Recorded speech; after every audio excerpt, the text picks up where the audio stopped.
અમદાવાદ શહેરમાં ઘણા સમયથી કેબ સર્વિસની ગાડીઓ રામ ભરોસે ચાલી રહી છે, ત્યારે આરટીઓ દ્વારા રેડિયો ટેક્સી અને કોલ ઓન ટેક્સી ચલાવતી કંપનીઓ સામે લાલ આંખ કરવામાં આવી છે। આરટીઓએ આ કંપનીઓને ગાડીઓમાં શરતોને આધીન વ્યવસ્થા ઊભી કરી તેની ચકાસણી કરાવી લાયસન્સ મેળવવા માટે 10 એપ્રિલ સુધીની ડેડલાઇન આપી દીધી છે, જે પગલે સમય મર્યાદા સુધીમાં ગાડીની ચકાસણી નહીં કરાવનાર કેબ સર્વિસ ચલાવતી કંપની સામે કાર્યવાહી કરાશે। ઉલ્લેખનીય છે કે અત્યાર સુધી કેબ સર્વિસની ગાડીઓમાં સરકારની ગાઈડલાઈન મુજબ વ્યવસ્થા ના હોય તો પણ આરટીઓ પગલાં ભરી શકતું ન હતું, પરંતુ હવે જિલ્લા કલેક્ટરની સંમતિથી બહાર પાડેલી નવી ગાઈડલાઈન મુજબ કેબ સર્વિસની ગાડીઓમાં વ્યવસ્થા નહીં હોય તેની મંજૂરી રદ કરવામાં આવશે, તેમજ નિયમનું પાલન નહીં કરનાર કેબ ગાડીઓ સામે ટ્રાફિક પોલીસ પણ સ્થળ પર કાર્યવાહી કરી શકશે।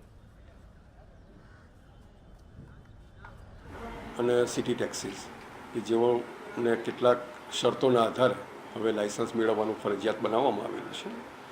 તે તેમણે 10 એપ્રિલ સુધીમાં મેળવી લેવાનું રહેશે। આ સાથે પરિશિષ્ટમાં કેટલીક જરૂરિયાતો પૂર્ણ કરવાની છે અને વિગતો તેમજ શરતોનું પાલન પણ